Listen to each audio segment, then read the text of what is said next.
kicks against zoning of 2023 presidency. And from the foreign scene, disaster looms in Horn of Africa as millions experience worst drought in decades.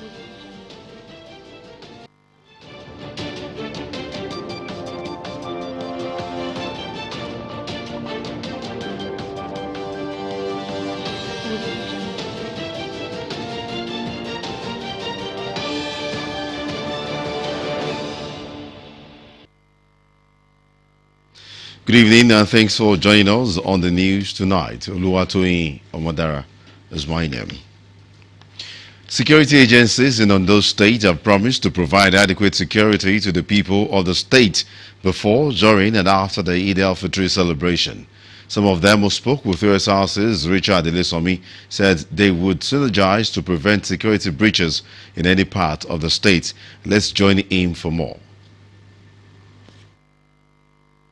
Adherents of Islamic faith in Ondo State will join their peers across the world to mark the end of the holy month of Ramadan.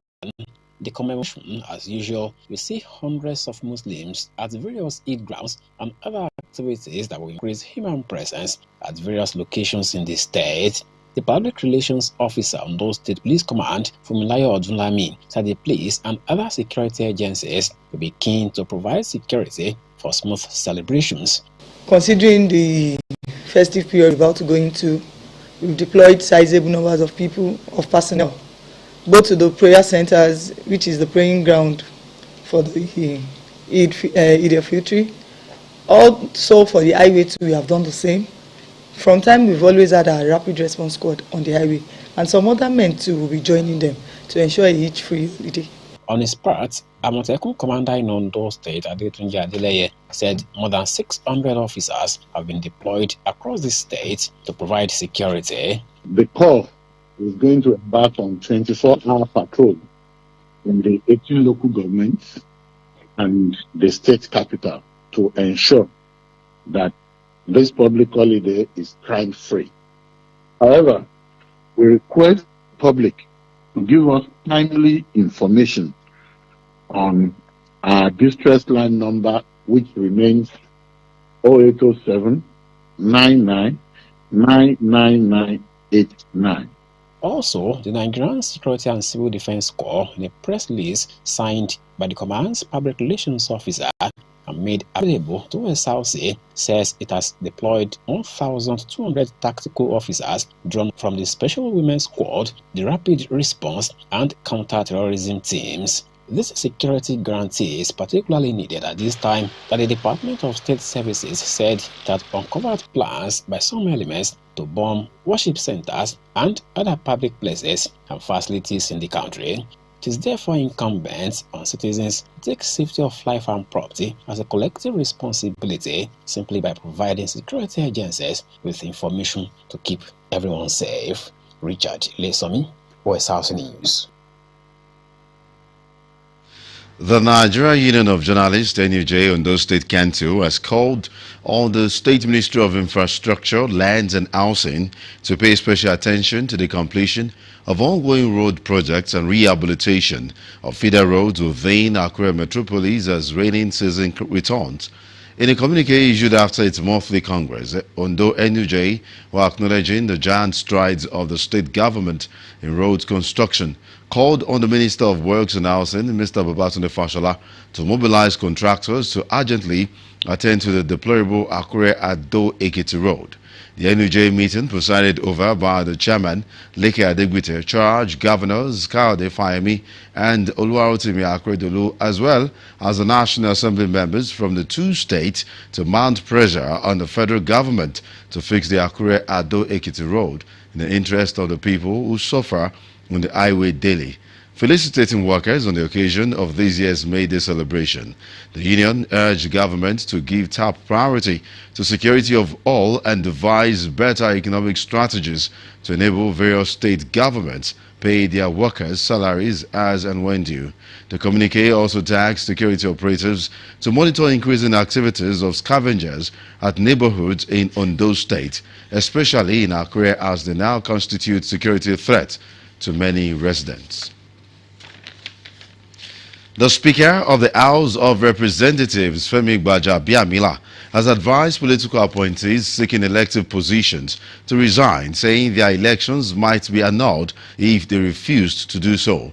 According to him, Section 84, subsection 12 of the Electoral Act 2022, which stipulates that political appointees should resign before seeking political offices in the next election, should be obeyed, while some appointees have followed the provision.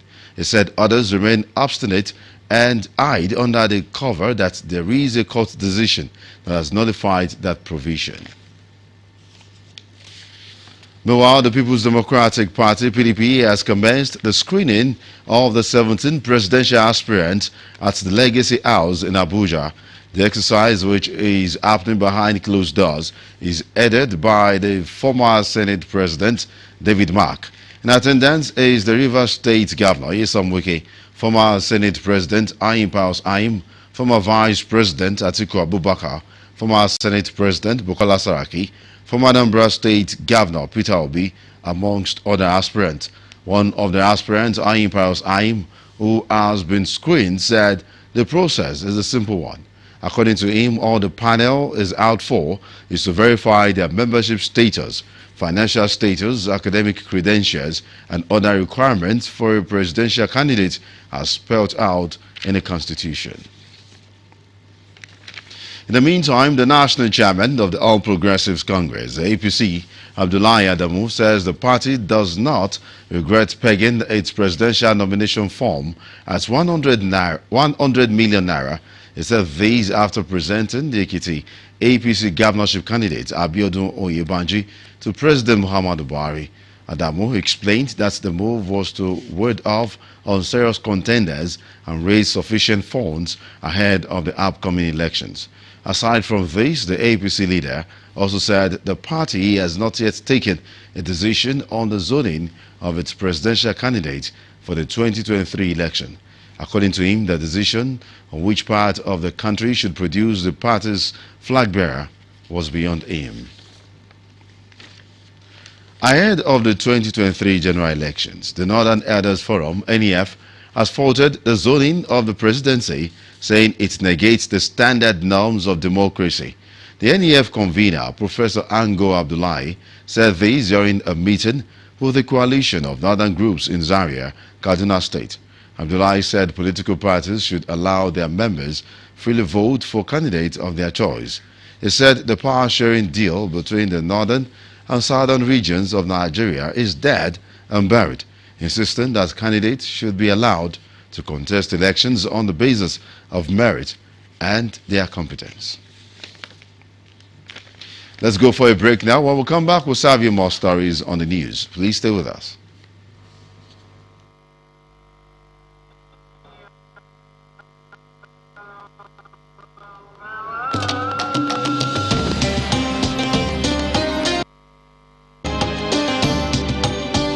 After a fruitful Ramadan day, replenish your body with the right nutrients.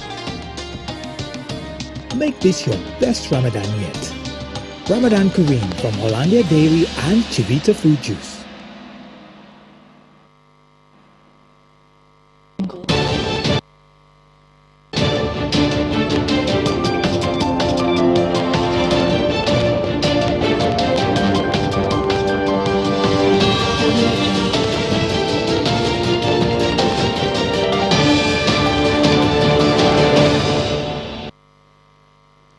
You're welcome back. You can watch us live on our website www.osrc.ng or follow us on Facebook, OSRC TV Ondo, and on YouTube you can subscribe to our channel, OSRC TV Ondo. Now to the rest of the bulletin. Preparatory to Eid al-Fitr celebrations to mark the end of Ramadan fasting, traders in most markets in Accra, in the state capital, have lamented low patronage against their high expectations. Joy Piles, who went round to size up the rate of shopping, report that traders attributed the situation to vastly increasing prices of foods. The report. The festive period, which comes after the Ramadan fast, is usually set aside for visiting loved ones, exchanging gifts, and preparation of special dishes to mark the occasion. However, traders across major markets in Akure, the Ondo State capital, have lamented that the recent economic challenge has affected patronage and has dampened the excitement that comes with the season, as markets could also be seen devoid of its usual bubbling and hustling. Traders said they have been witnessing low patronage as some of their customers end up buying fewer items their money could afford. Our camera lens caught some traders waiting for customers, while some were seen napping. Patronage is very, very low, very, very dull. We can't compare last year with this year. Like, see, I'm selling rice now. Before they are buying 5 rubber, but now they are buying like 2, 1.5. The patronage is very, very low. Sherry, tell.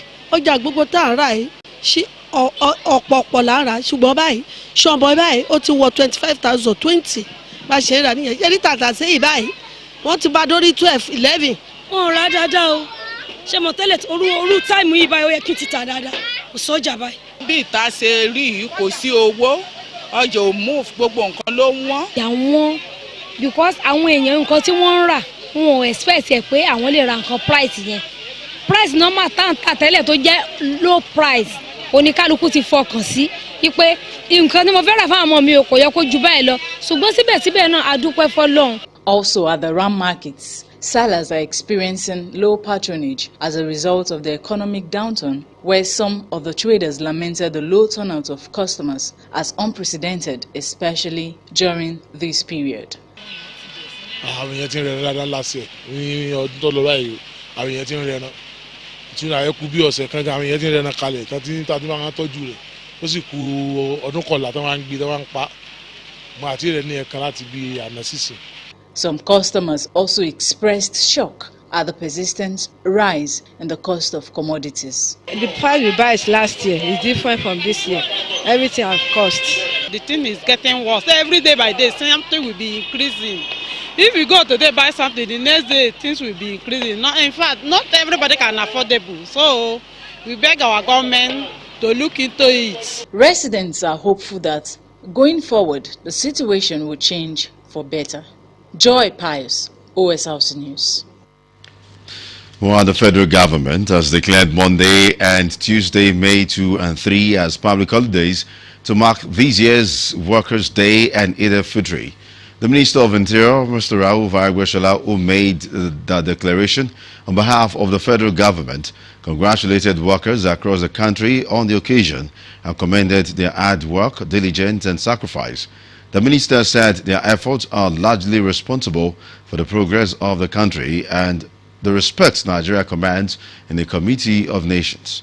Argbeshala also enjoined the workers to imbibe the culture of productivity. He also congratulated all Muslims across the country for the successful completion of the holy month of Ramadan, calling on them to imbibe and practice the virtues of kindness, love, tolerance, peace, self-denial, sacrifice and good neighborliness as exemplified by the Holy Prophet Muhammad.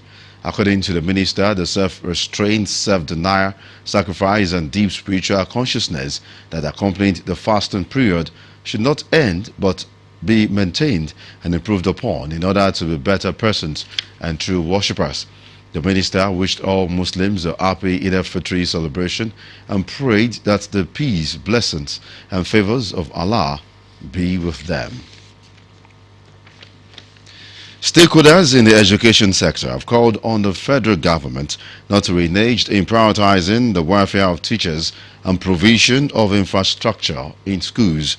The renewed call follows President Muhammadu Buhari's assent to the harmonized retirement age for teachers in Nigeria Act, which increases retirement age for teachers from 60 to 65 years and service year from 35 to 40 years. Zaida Aribisala reports that though the development was greeted with commendation, the need for recruitment of young graduates to fill the existing gaps in school was emphasized. In commemoration of the World Teachers' Day 2020, President Muhammadu Buhari announced the increment in the number of service years for teachers from 35 to 40 as part of efforts to reposition the education sector, while the process of legalizing the announcement, which also increased retirement age from 60 to 65 years, passed through the National Assembly for consideration. The President finally assented to the harmonized retirement age for teachers in 2022, a decision that has been lauded by the larger part of the public. High Court Justice, they are using 70 years. When we talk about the university level, they are using 70 years. Where they brought the idea to the secondary school, primary schools, it's a welcome idea, and we're all grateful. The development has, however, raised concern among some stakeholders who said government's priority should center around prompt payment of gratuities of retired workers as well as recruitment of young graduates. It's not proper because someone that has worked for 35 years and is having about 3 or 4 graduates at home, why can't we decide to sacrifice that our position and let our children come and take over? You have been doing certain work for about 30 or 35 years. Already you are tired. You are tired. You cannot be as agile as before. You cannot be as strong as before. The younger ones now, they are all these ICT, information, the digital. The old teachers there, I can say we score 0 in that. Why can't we employ all these young ones? Let us employ them to come and take over this job. Leave these teachers at 35 and 60, but give them their due benefits as and when due. When they are leaving the service, just give them.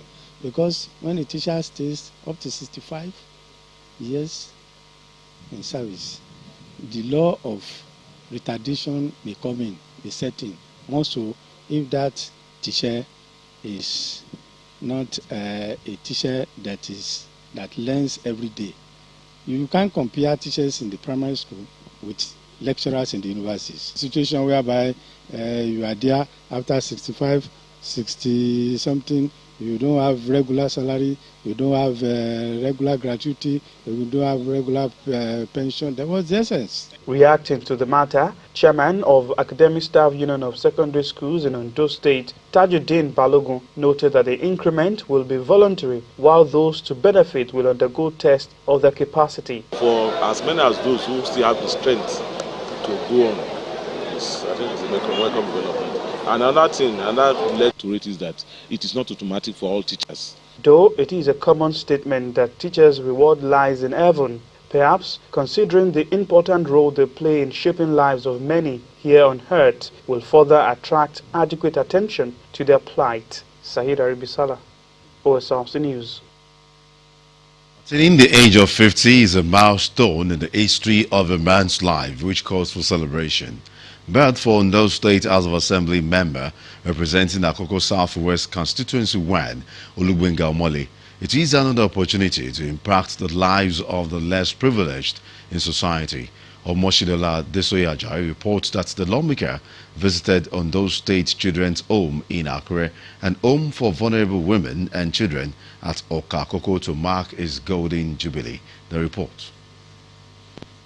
Born on April 30, 1972 in Okakoko, Ondo State, Olugbenga Omole is a legislator representing Akoko Southwest Constituency 1 at Ondo State House of Assembly. And as part of activities to mark his 50 years birthday was a visit to Ondo State Children's Home in Akure and the daughter of Charity of St. Vincent de Paul, Okakoko, where he donated cash and gift items. At the Children's Home, the Commissioner for Women Affairs and Social Development, Mrs. Olubumi Oshadaun, who welcomed the lawmaker on behalf of the children, appreciated him for the gesture and called on other well-meaning individuals to emulate the altruistic act. He has really exhibited that he has the love of these children at heart, because ordinarily he would have decided to do it in a hotel. But first call, doing it with this group of children. We appreciate him on behalf of the government of this state.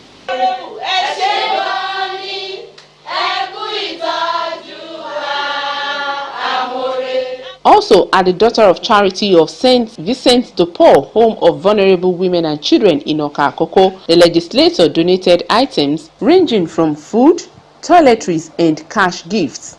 The project manager of the home, Sister Chinyere Ogwanjama, expressed joy at the gesture, saying it will go a long way in improving the lives of the inmates. We are overwhelmed by your choosing to come to celebrate with us.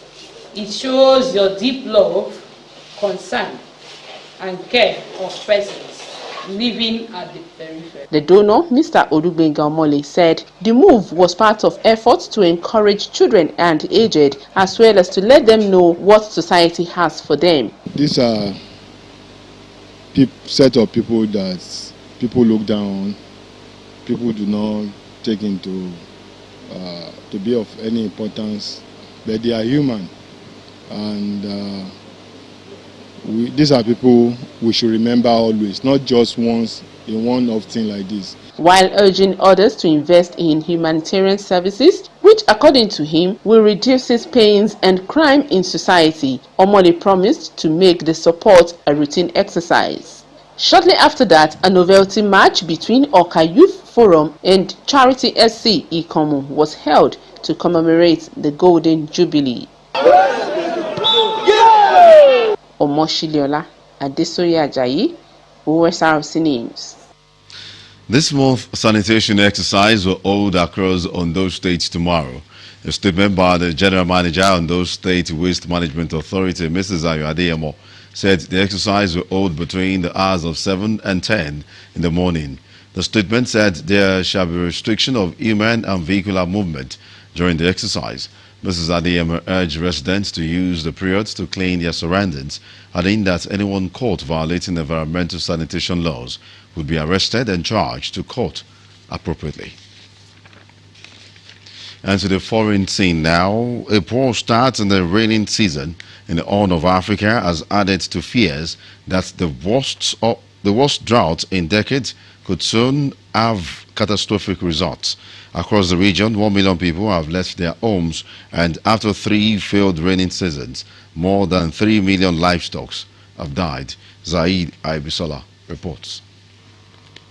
Molu Soradano has been walking for hours. His animals need water and he has finally found some. His giving up wasn't an option. Herders in northern Kenya have lost thousands of animals because of the recurring droughts. I'm now always out here with the camels. Help doesn't reach us, but I know in the villages at least, the government is giving people some water. Parts of Kenya, Ethiopia and Somalia are suffering the driest conditions in more than 40 years. Harvests are ruined, animals are dying, while more families are going hungry. I used to have 250 camels. The drought has killed most of them. I only have 3 left. It's heartbreaking. Fourth failed raining season in the region is now outgrowing a probability. So if situations doesn't improve, we are going to see mass death of livestock. And when we talk about mass death of livestock, what that means is people's livelihoods are completely destroyed. Assistance from aid agencies and Kenya's government is coming, but it is not enough. Despite all these interventions, like social protection programs, buying of relief food by the government, issues to do with giving cash to vulnerable households, we still have a huge population in dire need of food aid, who wish, if nothing is going to be done about it, will end up dying out of starvation. The only way to survive for many is to keep moving. It is a long journey, and when they eventually get there, there was no guarantee that they will find what they are looking for. Sahid Aribisala, Osrc News. And now to sports. Young stars from Ondo State are in Ilorin, Kwara State for the 2022 Expo Squash Tournament organized for male and female under 13 and under 17 players. The competition is put together by a group of former national players in collaboration with Kwara State Sports Commission. Chairperson of Squash Expo's players at home and abroad, Laura Lojo, who said the aim of the competition is to give back to the game, urged stakeholders to help inspire new talent for national development. No fewer than 120 kids are taking part in the tournament, which ends tomorrow. Before we go on the news tonight, a quick look at some of the highlights of the bulletin. Ahead next week's Eid al-Fitr celebrations, security agencies in Ondo State have collaborated to prevent any infraction. The Ondo State Council of NUJ has charged government to fix the deplorable Akure-Ado-Ekiti highway. I will brought to you that Northern Elders Forum has rejected the zoning arrangement for forthcoming 2023 presidency. And from the foreign scene, disaster looms in the Horn of Africa as inhabitants experience worst drought in decades. And that's it on the news. Thanks for watching. Good evening.